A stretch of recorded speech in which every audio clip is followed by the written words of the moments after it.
Yo, this will probably be my most controversial video as far as the world goes. So I encourage you to like this out, share it, because it's going to get suppressed. So let's talk about it. All things theology, all things theology. We chop it up properly without an apology. Gotta give doxology to God hollow, because this is how we do it at All Things Theology.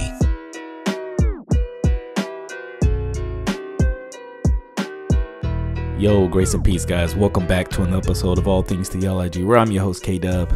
And today we're going to talk about not bowing the knee to the culture. But before we do that, make sure you like this video, subscribe to the channel if you're not. As always, hit that notification bell. Yes, I feel the need to add some context before I actually talk about the subject that I'm going to be discussing today. And let me start off with what I shared that kind of got me in the hot seat on Twitter. If you've been following, you're kind of aware of some of these things, but I had posted this and I said largely factual. I understand that it is not always true what I said, but largely factual, right? Of people who say they have religious trauma, oftentimes you discover this, that someone said their sin was bad, as my meme says, right? Someone said they're not going to accept their sin, so oftentimes they deconstruct, right? They apostatize and leave the faith, right? I mean, yeah, that happens.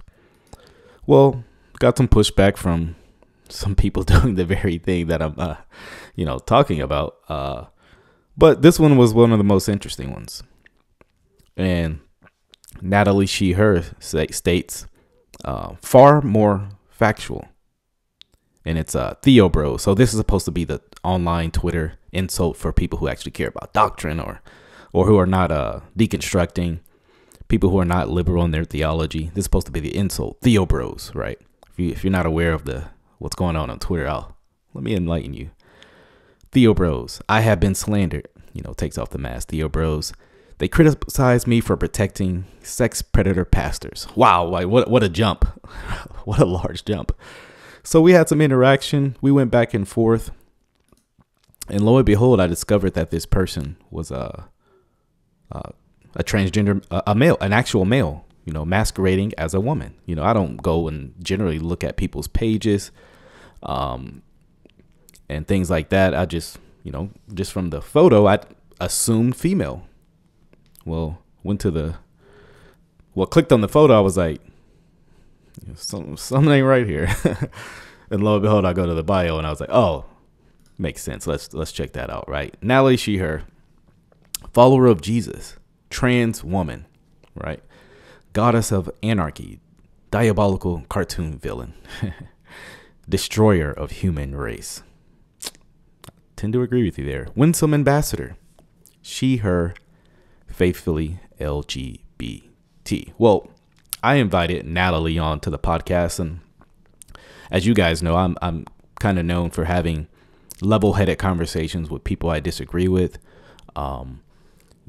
I like to have conversations, not just stay in my echo chamber. I invited Natalie on. Say, hey, look, we disagree. Let's have a public exchange, right? Let's go into the market of ideas, the marketplace of ideas, and let's have a conversation about transgenderism and why I don't believe it's biblical. Well, it was very interesting that at first it was kind of like, we can do this, but there's a condition. The condition is you must actually call me a female. Well, I'm not going to do that since that's the very thing we're debating. Well, she makes a subtweet. A subtweet is, where you're talking about someone. Clearly, you're talking about, but you don't actually tag them. He later does go and tag me. But let's read this together, right?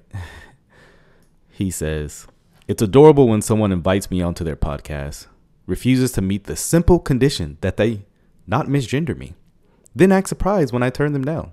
One, I wasn't surprised. Let me say this. No one owes me a debate. So when someone says no, it's not like I'm hurt. People don't have to debate. It's interesting. It simply makes it clear that the invitation has nothing to do with a desire to learn from another perspective from my sister in Christ. Notice all this language. It's using my name and who I am to increase the number of listeners so that they could all listen as he gleefully hurls abuse at me. To be fair, abuse seems to be K-Dub True's shtick on here. Well, and this is all because I won't accept that he has actually transitioned. It's biologically impossible to do that. You know, that is absurd. It's an absurd request for someone to say, before we actually debate the position we're about to debate, you actually have to grant it and call me a female. That would be actually me granting your position. That's absurdity. Right? It's like me inviting an atheist on and saying, before we debate the existence of God, you must say God exists. Then we can debate atheism. Well, at that point, what's the debate about? You've already granted the position. Right? And then, right, assuming motives and characteristics at me. Now, people have known I've had numerous conversations on here. I do not hurl abuses at people. But notice, not granting the position is the abuse. Guys, be careful of the language. The LGBT people, the woke mob, depend on this type of language to be successful. And it gets a lot of people. Like, I don't want to hurl abuse, right? I don't want to be seen as hateful, bigoted. So no. Right? And so, very interesting. So I respond to this.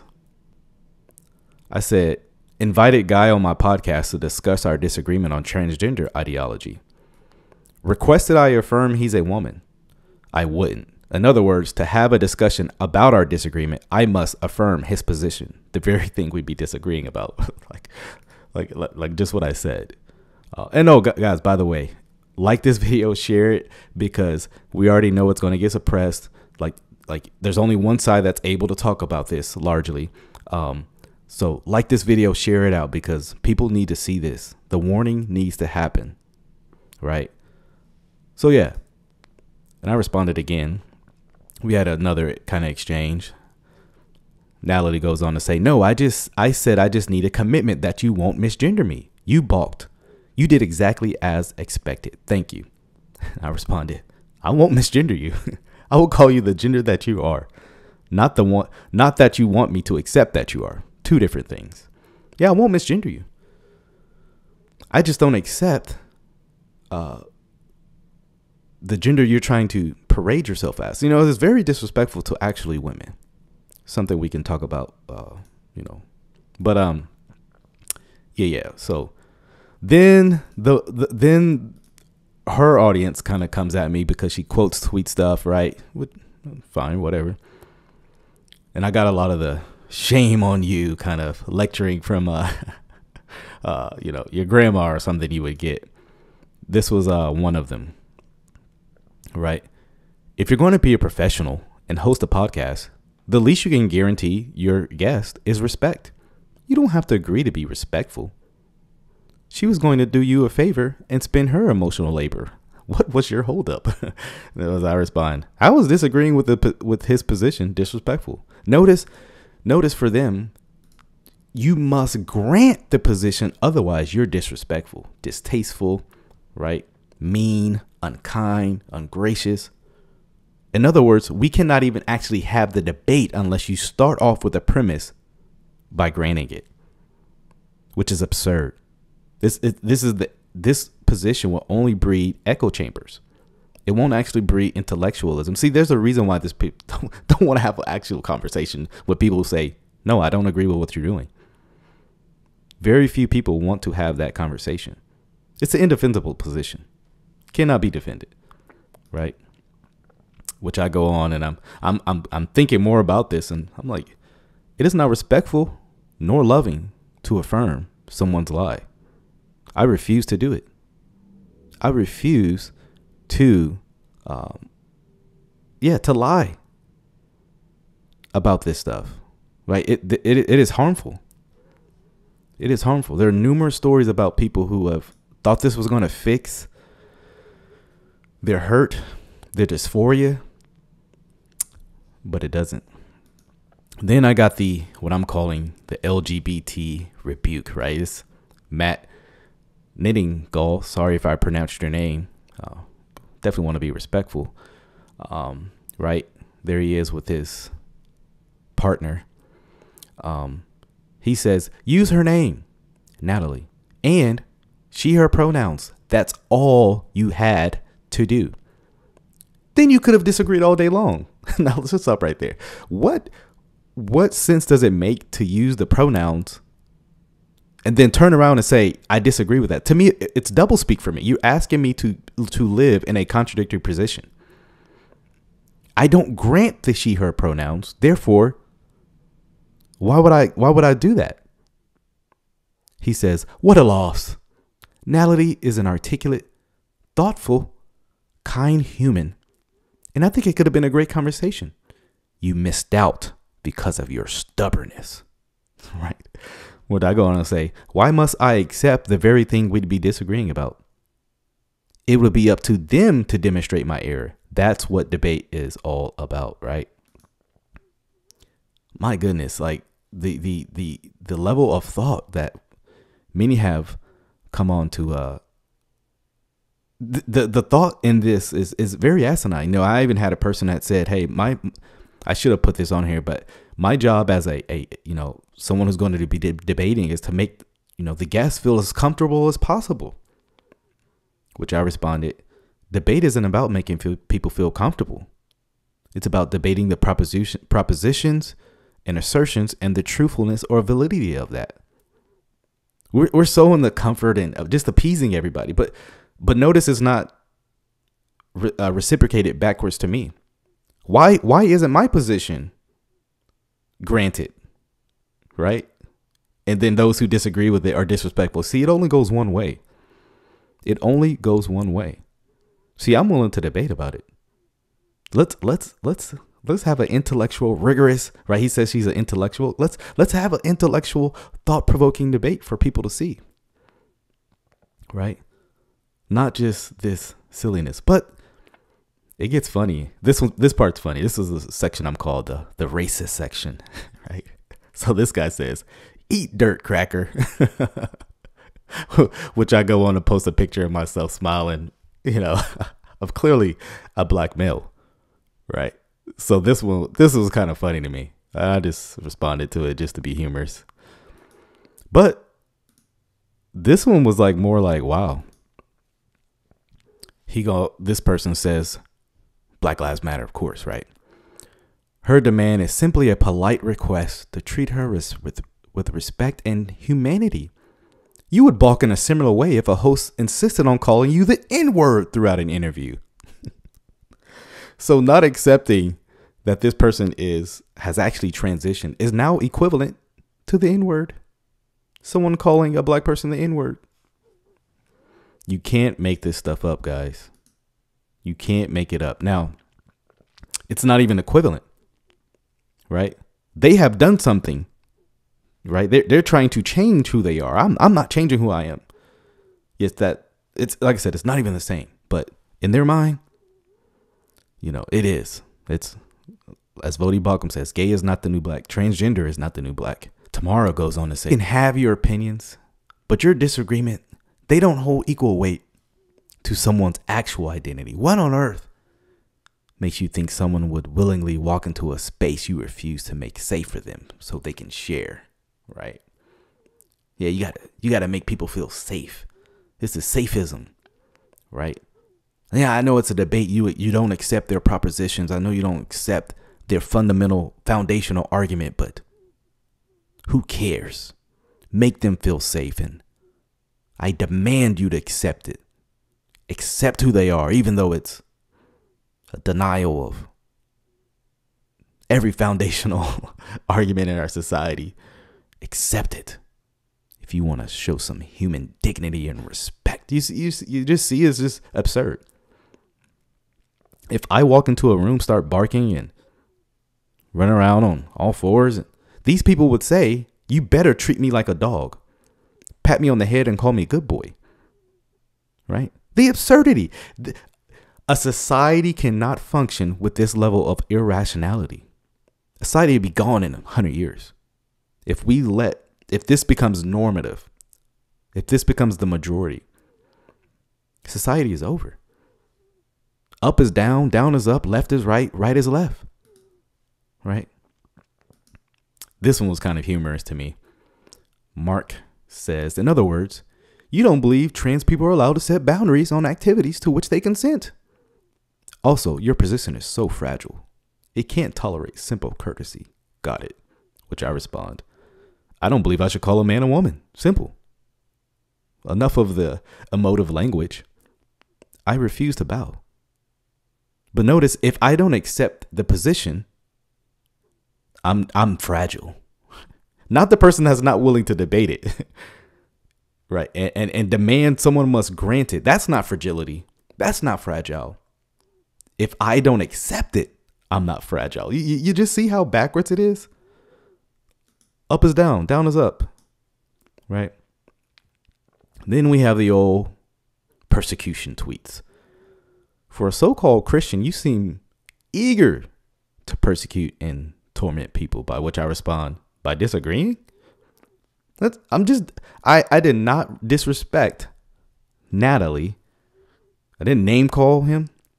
I don't accept the position that I'm willing to debate about. Absolutely. But other than that, well, that I don't believe that's even disrespectful. That's a disagreement. That's, if you want to have intellectual integrity, that's what we had to debate to demonstrate. You would have to demonstrate to me this. I didn't call him names. I didn't say like, you're an idiot. You're stupid. I didn't do any of that. I don't operate that way, right?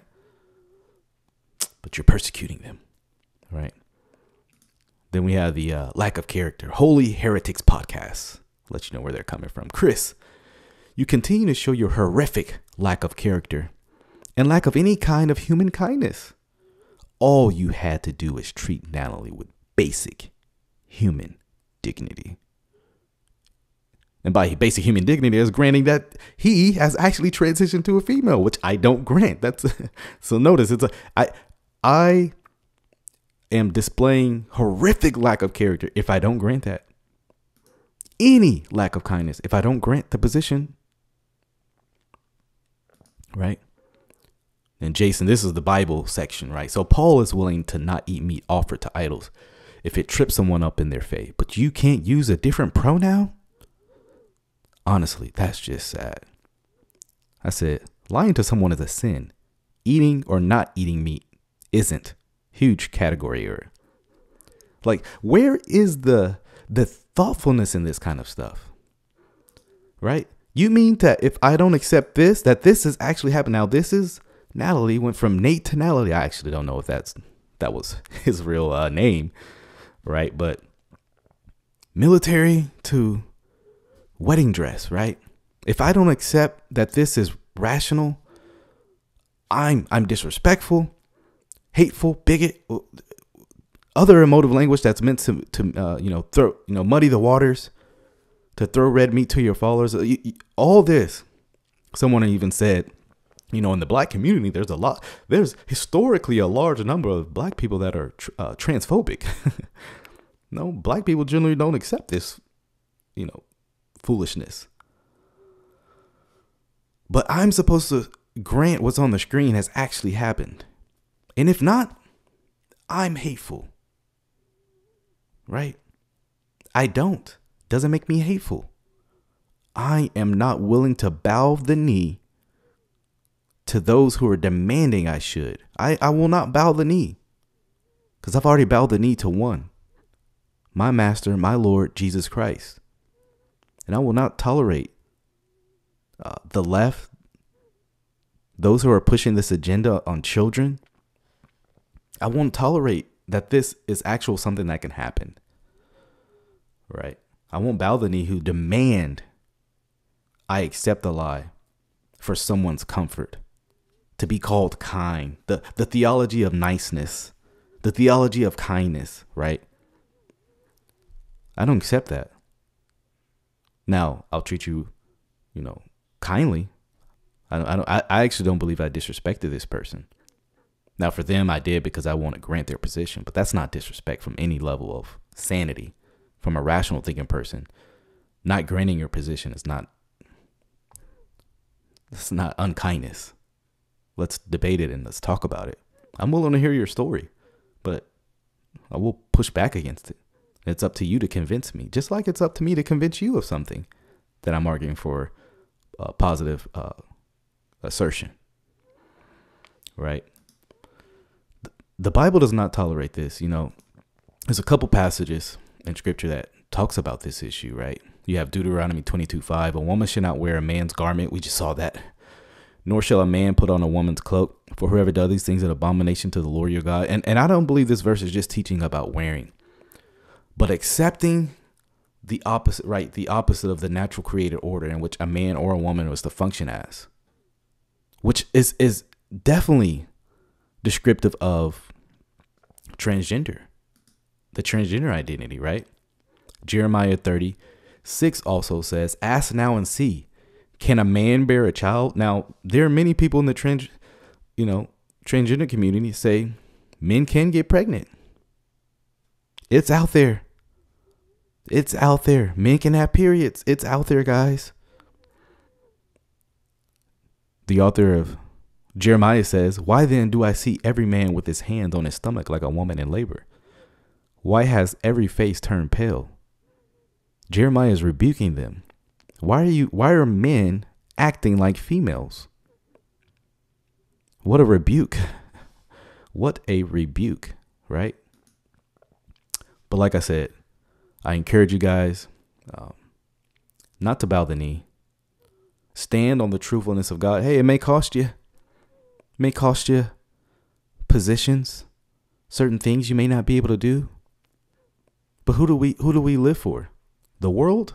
To please the world or to please God? I say God. So hope you enjoyed this video, guys. Till the next time, y'all. Grace and peace.